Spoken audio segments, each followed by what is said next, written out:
Ladies and gentlemen, I am a couple days late on this, but hey, this needs to be stated.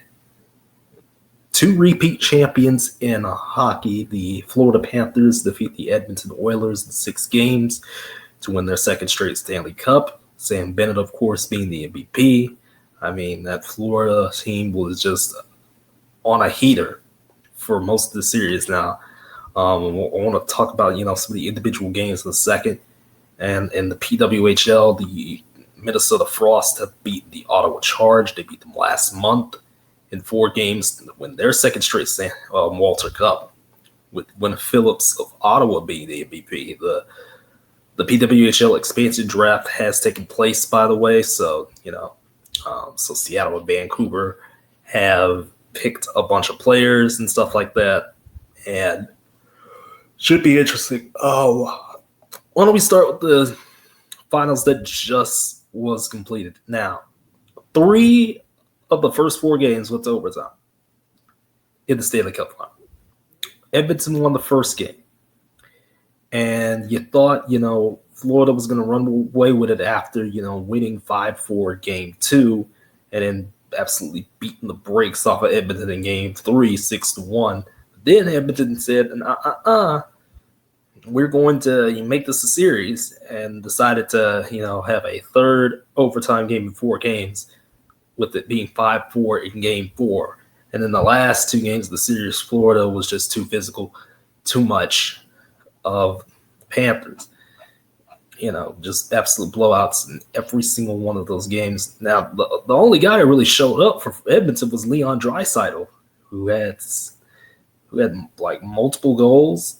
He had like a goal in each game, you know what I'm saying? There was basically no Connor McDavid. Evan Bouchard was also there, but I mean, maybe a little bit of Evander Kane, at times, but Brad Marchand, Sam Bennett, I mean, it was just too much, just way too much from them two alone, and there was not much anybody could do about it. Carter Verhaeghe was able to get in. Then Reinhart came in. And then Ekblad. Then Rodriguez. I mean, it was just a clinic. And then to Chuck, Matthew Chuck, just so much from that floor of the team, And again, Draisaitl was like the only saving grace for Edmonton in this series. Connor McDavid, was basically a non-factor. And some of the other guys for Edmonton were just non-factors. Reinhart, to Chuck, my goodness. Especially in that last game, Reinhart just took over. But ultimately,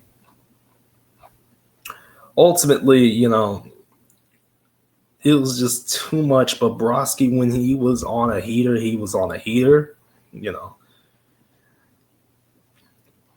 And there was points in this series. There was a point in this series where, Calvin Pickard had to come in for Stuart Skinner because Skinner was getting lit up,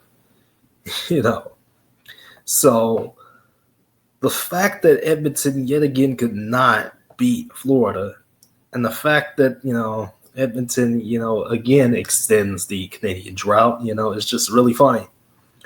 This Edmonton team, really, I don't think I expected them to be here, but they made it here. But ultimately, I think Florida was just going to be too much.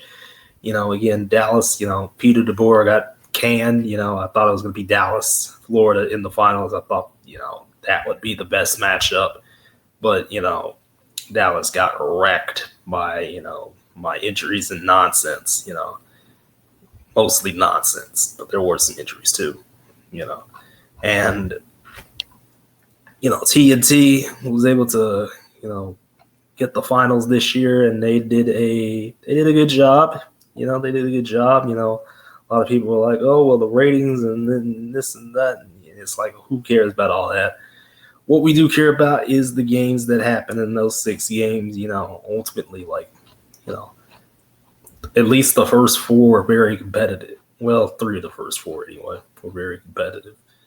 Because, like I said, Florida, when they were on a heater, they just absolutely beat the brakes off of Edmonton in 3 of the 6 games. The other 3 went to overtime.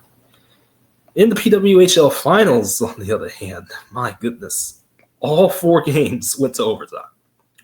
All 4 games were 2-1. It was a crazy, crazy series, in which, again, Gwyneth Phillips was the MVP for this series, even though she's Ottawa's goaltender. But, I mean, whatever. It is what it is.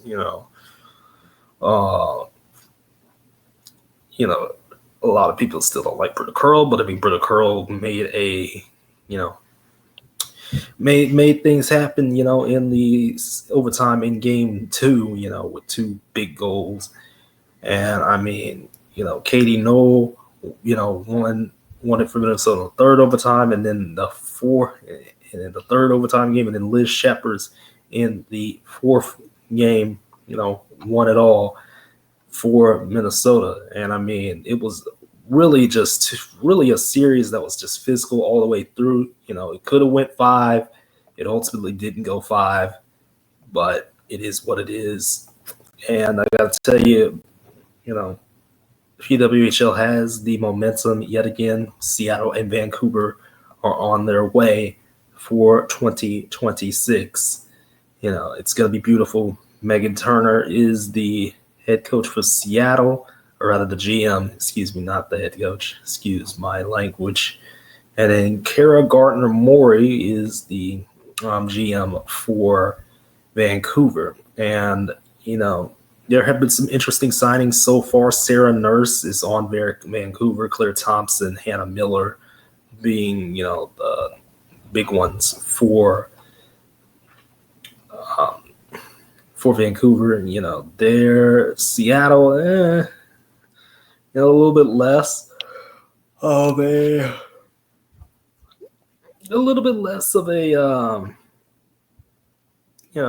breakthrough and as far as signings go so far. But, ultimately at the end of the day, I think Seattle's going to be fine in the grand scheme of things. I think, there's definitely going to be some change. It's going to be a little bit intriguing to see how in the world everything goes down,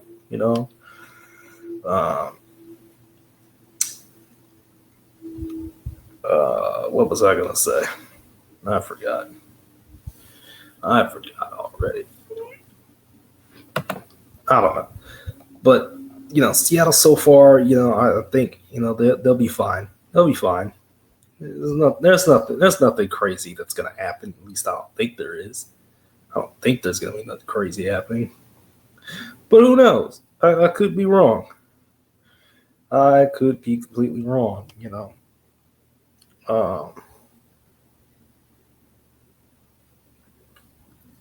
Well, I guess Hillary Knight, being the big thing. That's about the big thing. It's going to be Hillary Knight before, went from Boston to, Seattle. That's probably the biggest one.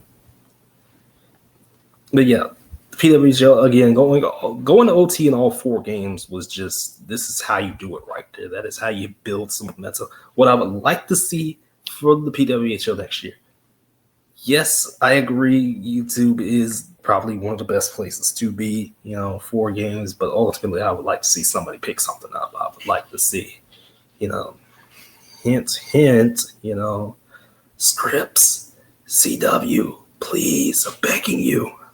Somebody from one of those 2 organizations, one of those 2 sports broadcasting divisions to pick something up. Please, I'm begging you.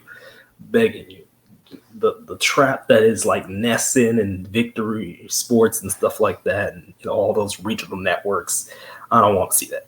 Let's get a national deal for the best hockey league in the U.S. for women. The only option for the highest paid players and the best hockey players in the world. You saw how the series went, 4 games, and all 4 games with overtime. There's got to be some kind of thing for, there's got to be some sort of, deal there for like, hey, there's a market for women's hockey, and there's a market for it, and it should be there. But I think at the end of the day, we're gonna see something different. Again, the cross country thing is gonna be a little bit weird for me. Because both Vancouver and Seattle are out west and everybody else is out east. But I think the league can make it work. Maybe like have some weekend road trips or whatever to Seattle and Vancouver. I think that's how things should work. I don't know how the schedule is going to be next year, but I'm hoping it's going to be pretty decent. Doesn't take too long or anything like that. Probably about 30 games again, I bet, or 32. Somewhere in that 28 to 32 range. That's what I'm thinking. But yeah, that's it from me. I'm going to talk about the UFL. It's going to be up in a few hours. I know. I'm very late on that too. So yeah, I'm going to get on up out of here and I'm going to upload this and then upload, our UFL championship recap and everything like that. Yada, yada, yada. Yeah, I'm out.